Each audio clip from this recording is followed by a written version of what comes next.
Hi everyone, this is Emo News and today we are meeting with our independent candidate and we are here with Miss Heather Vidal of the Portsmouth Constituency. Stay tuned as she tells us all about her plans for this beautiful town of Portsmouth.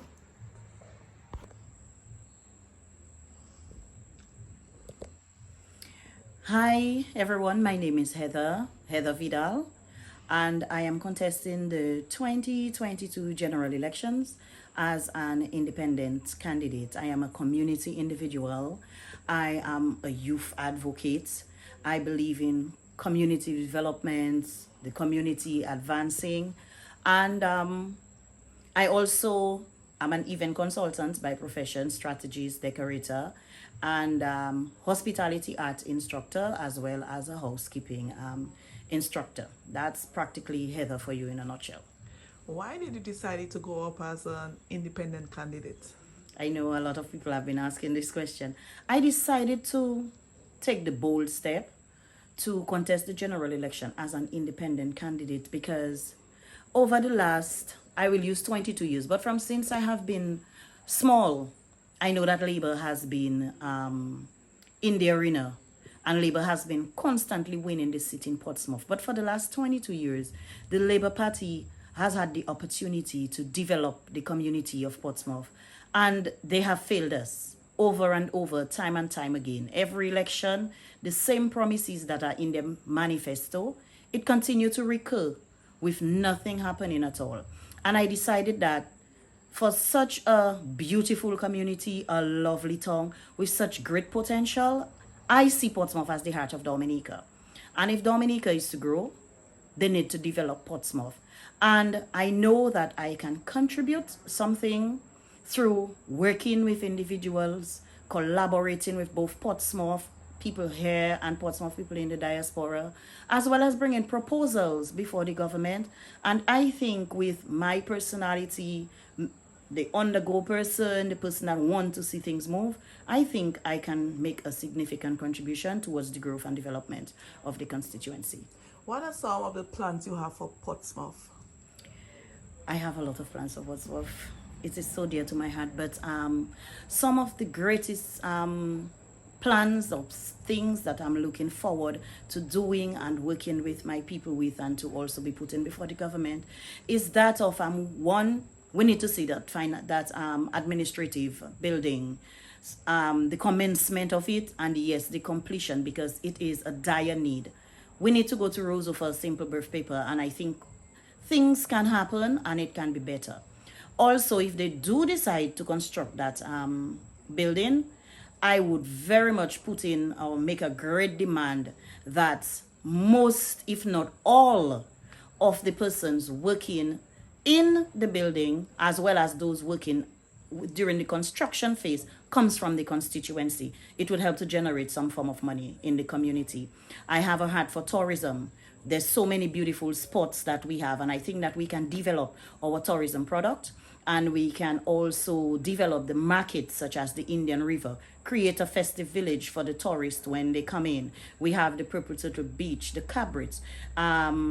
Even when you look at the Cabrits, there's so much more that can go on there. You know, so many things that can happen. So I will be working with the tour guides and pays to see how we can help grow that tourism product that we have. Even I have been in conversation with persons like Cobra, you know, as to some services that we can actually start offering to the yachties, thus creating employment for a lot of persons here.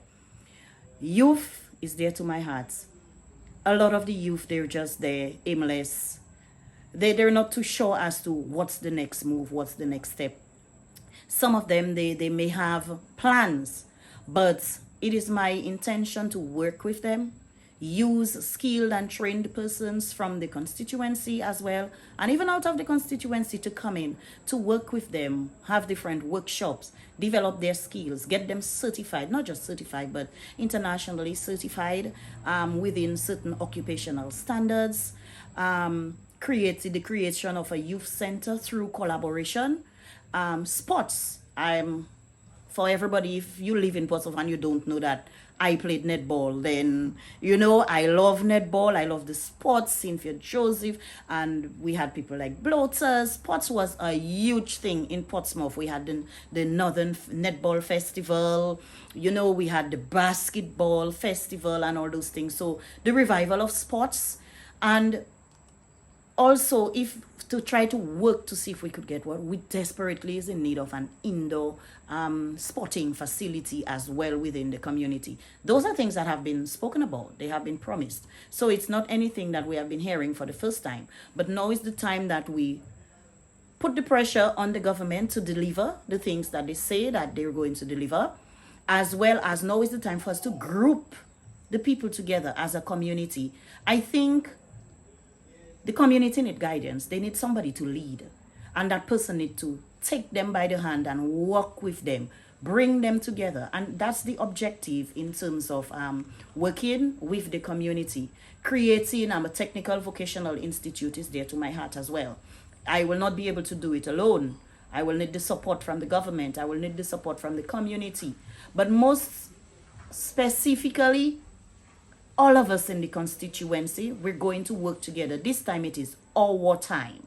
And if they're not going to do it for us, we're going to show them that we're going to start and we're going to allow them to join us and to continue.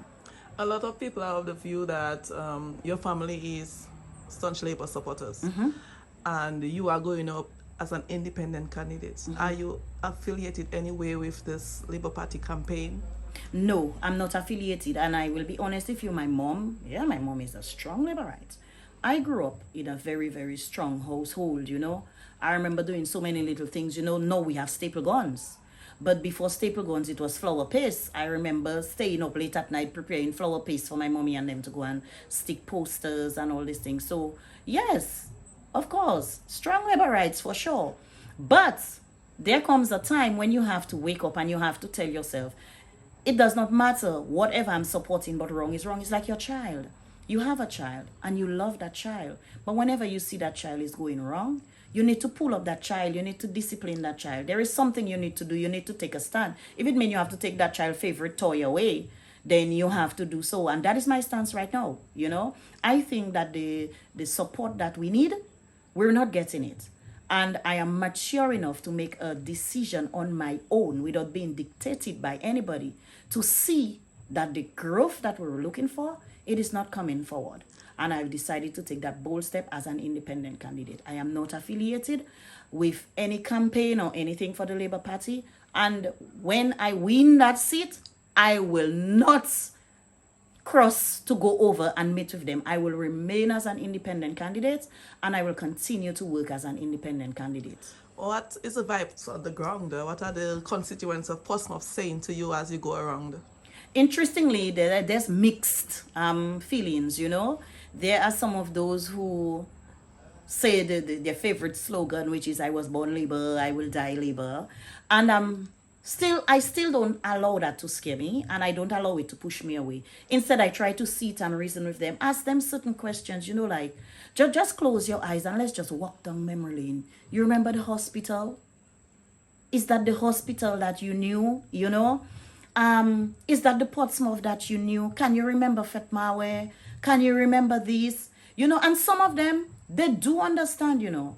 But I don't know why they think they just need to follow that norm, like it's embedded within their DNA. And we're trying to see how we can break the cycle. However, a lot of persons are coming on board. A lot of persons are supportive. Even persons who are Labourites themselves. They have seen the light. They have seen the vision. And they realize that we need to grow. And a lot of persons are coming on board. I will say that from when I started, the way persons were talking to how it is right now, the support is tremendous. It's overwhelming, I must say. But I will continue my work on the ground because I have a lot of work to do if I am to win this seat. I know you are a mastermind at event planning. What are some of the other reasons why Portsmouth people should vote for you? Portsmouth people should vote for me because I have great plans for the community. Portsmouth people should vote for me because I am passionate about whatever it is that I decide I'm going to do. As an event planner, I mean, there's so many things I see in that, bringing in just my event skills and my planning into, I remember we used to have a lot of pageantry and those things.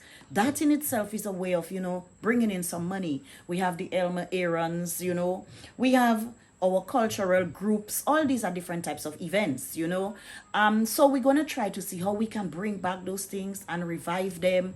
Our St. Peter's feast, I remember all the boats coming in, the priests going out and blessing them. Even for Fet Mawe, it may not be Fet Mawe, but we'd collaborate with those who have all the boats, bring it in. It's so nice to get somebody's boat blessed once a year, because they're out there on the seawater, so many things can happen. Give them that. So I'm going to really use my skill as an event planner as well to see how we can bring back some life into the community, have some activity, not just for the young people, because if you notice right now, the mature crowd, we're looking for somewhere to go, and it's really, really difficult for us to find somewhere appropriate for us. So even by going through all the little loops and so forth and coming up with ideas, but I'm not doing this alone, I'm doing it with the community. That's why we form different little subgroups in different areas of what it is that we would like to do. Heather, I am from the north, and I have seen businesses come to Portsmouth and businesses leave.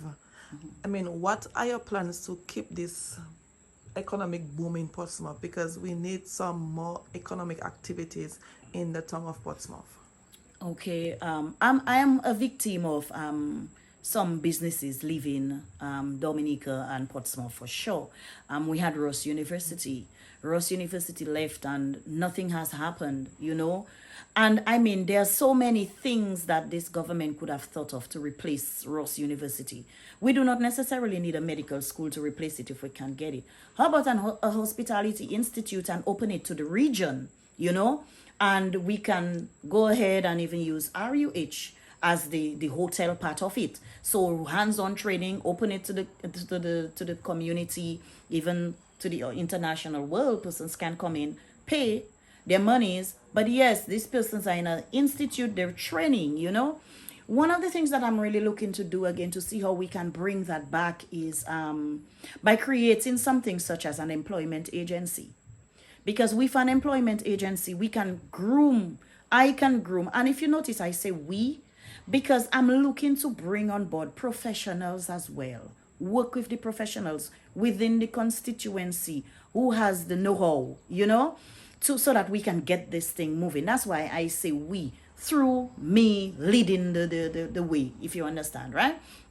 And with an employment agency, we can train these persons. We can prepare them for interviews. We can create a pool, have their applications online, reach out to different businesses which we know that are looking for persons, and try to see how we can push that.